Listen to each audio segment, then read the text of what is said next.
창세기 19장 24절에서 우리 38절까지 말씀 한 절씩 교독하시고 마지막 절은 함께 읽겠습니다. 24절부터 제가 먼저 읽습니다.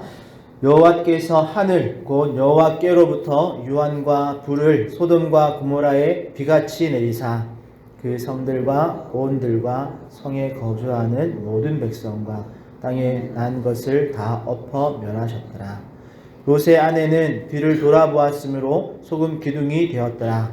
아브라함이 그 아침에 일찍이 일어나 여호와 앞 서 있는 곳에 이르러 소돔과 고모라와 그 온 지역을 향하여 눈을 들어 연기가 옹기 가마에 연기같이 치솟음을 보았더라. 하나님이 그 지역의 성을 멸하실 때 곧 롯이 거주하는 성을 엎으실 때에 하나님이 아브라함을 생각하사 롯을 그 엎으시는 중에서 내보내셨더라. 롯이 소알에 거주하기를 두려워하여 두 딸과 함께 소알에서 나와 산에 올라가 거주하되 그 두 딸과 함께 굴에 거주하였더니 큰 딸이 작은 딸에게 이르되 우리 아버지는 늙으셨고 온 세상의 도리를 따라 우리의 배필될 사람이 이 땅에는 없으니 우리가 우리 아버지에게 술을 마시게 하고 동침하여 우리 아버지로 말미암아 후손을 이어가자 하고 그들이 아버지에게 술을 마시게 하고 동침하니라. 그러나 그 아버지는 그 딸이 눕고 일어나는 것을 깨닫지 못하였더라. 이튿날 큰 딸이 작은 딸에게 이르되 어젯밤에는 내가 우리 아버지와 동침하였으니 오늘 밤에도 우리가 아버지에게 술을 마시게 하고 내가 들어가 동침하고 우리가 아버지로 말미암아 후손을 이어가자 하고 그 밤에도 그들이 아버지에게 술을 마시게 하고 작은 딸이 일어나 아버지와 동침하니라. 그러나 아버지는 그 딸이 눕고 일어나는 것을 깨닫지 못하였더라. 롯의 두 딸이 아버지로 말미암아 임신하고 큰 딸은 아들을 낳아 이름을 모압이라 하였으니 오늘날 모압의 조상이요 작은 딸도 아들을 낳아 이름을 벤암미라 하였으니 오늘날 암몬의 자손의 조상이었더라. 아멘. 오늘은 세속화가 가지고 온 부끄러운 결말이라는 제목으로 하나님의 말씀을 전하려고 합니다.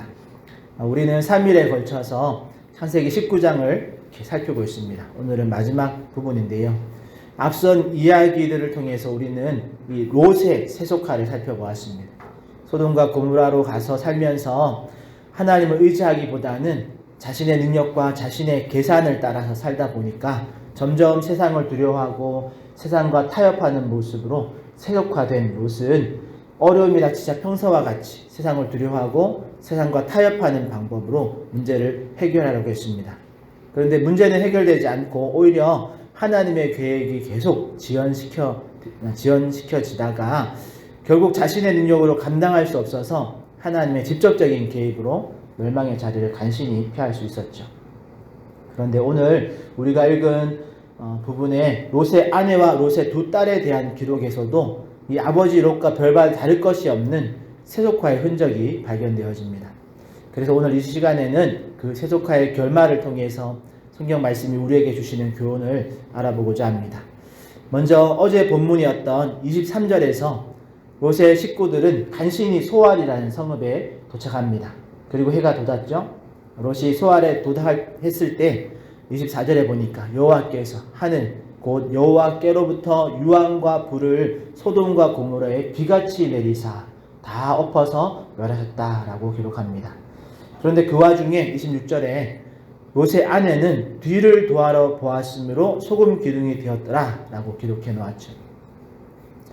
간단한 기록으로 넘어갔지만 우리가 알고 있는 것처럼 롯의 아내가 하나님의 그런 분명한 경고에도 불구하고 소돔에 남겨두고 온 것들에 대한 미련으로 말미암아 뒤를 돌아보았고 그 자리에서 소금 기둥이 되었음을 알 수 있습니다. 그러니 롯의 아내에게서 발견되어지는 세속화의 특징은 세상의 것에 미련을 놓지 못한다라는 점입니다. 세속화는 그 미련을 끊어버리지 못하게 만든다라는 거죠. 이것은 세속화의 특징이기도 하지만 또 죄의 특징이기도 합니다. 인간의 욕심이 자신이 쌓아 올린 것을 놓지 못하게 한다라는 거죠. 그러다가 종종 자신에게 가장 중요한 생명까지도 맞바꾸어 버리는 그런 어리석은 선택을 하도록 하는 것이 이 세독화의 특징입니다. 그리고 무엇을 더 가치 있게 여기느냐도 중요하지만 하나님의 말씀 앞에서 그 말씀의 무게감을 얼마나 정확하게 알아차리느냐도 너무 중요합니다. 여러분, 모든 말씀을 100% 다 믿으면 좋겠지만 혹 그러지 못한다 하더라도 최소한 분명한 하나님의 경고의 말씀에 대해서는 그 말씀에 대해서만큼은 그 무게감을 우리가 바르게 잘 알아차려야 합니다.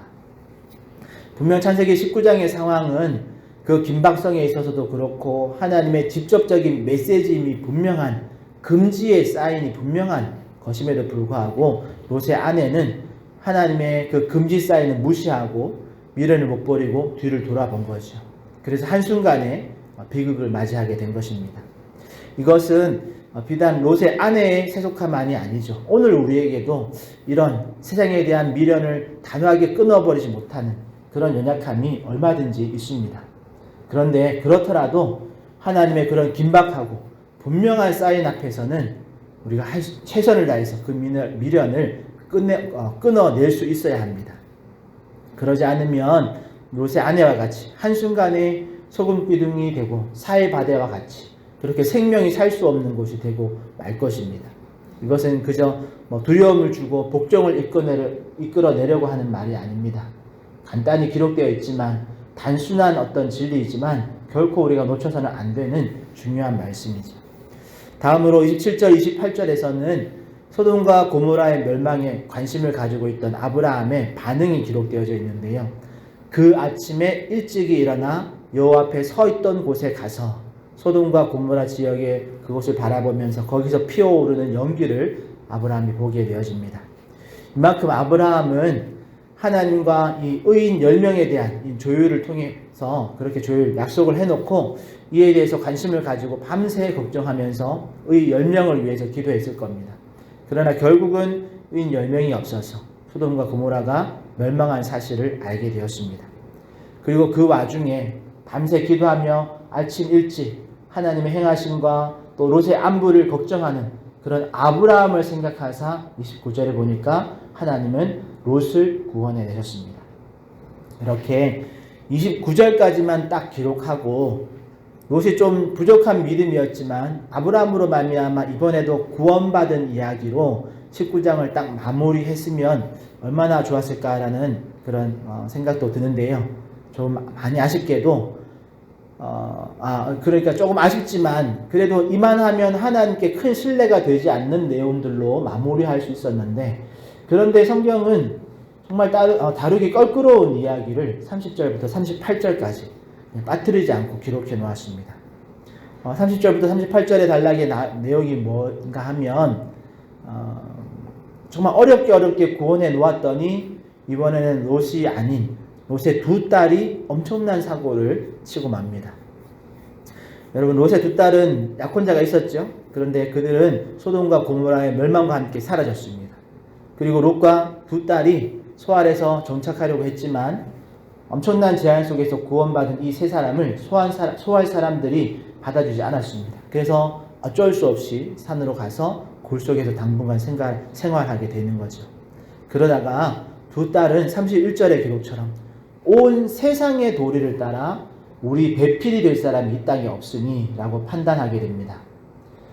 자신들이 살아오던 터전을 하루아침에 잃고 어머니도 소금 기둥 되어버리고 소알에서도 쫓겨난 상황이니까 그들의 정신이, 그들의 멘탈이 온전할 리가 없었겠죠. 그런데 그런 상황에서 정말 상상도 못할 방법으로 자신들의 목적을 이루려고 합니다. 그것은 바로 자신들의 아버지를 통해서 후손을 이어가자라는 방법이었습니다. 이들이 어디서 이런 아이디어를 낸 걸까? 그것은 우리가 쉽게 예상할 수 있듯이 소돔과 고모라의 문화에서 이들이 배운 것입니다. 온갖 성적인 타락의 끝판을 보여줬던 그런 소돔과 고모라에서는 이런 근친상간이 큰 이슈가 아니었습니다. 물론 후손을 이어가려고 자신의 딸을 또는 자신의 아버지를 선택하지는 않았겠지만 심심치 않게 근친상간의 소식이 들려왔던 거죠. 그러니까 자신들의 후손을 이어가야 한다라는 목적을 이루는 방법으로 아버지를 하나의 방편으로 취하는 것이 이 롯의 두 딸에게는 큰 문제가 되지 않았다라는 겁니다. 그런데 이것이 세속화의 특징 중에 하나이죠. 세속화는 자신의 목적을 이루기 위해서라면 수단과 방법을 가리지 않는다라는 특징이 있습니다. 더욱이 하나님의 뜻과 방법은 그냥 무시하고 지나간다라는 거죠. 롯의 딸들에 대한 이야기를 읽다가 맹모삼천지교라는 말이 떠올랐습니다. 맹자의 어머니는 자녀의 교육을 위해서 3번이나 이사를 다녔습니다. 그만큼 우리가 속해 있는 환경이 중요하다라는 의미이죠. 그리고 또 하나 다른 한편으로는 인간의 의지가 이만큼 연약하다라는 말입니다. 인간은 쉽게 주변 환경에 영향을 받는다라는 말이죠. 롯의 두 딸도 그러했습니다. 아버지 롯을 술 취하게 해서 잠들게 한 것으로 보아서 아버지 롯은 결코 두 딸에게 이런 것들을 가르치지 않았습니다. 그러나 두 딸은 소돔성에서 보고 배운 것이 하나님의 법이 아닌 세상이 허용하는 것이라면 수단과 방법을 가리지 않고 자신의 목적을 이루는 것을 배웠다라는 거죠. 어찌 보면 오늘날 우리도 그렇고 우리의 후손들도 그렇고 우리가 세상 속에서 살아갑니다.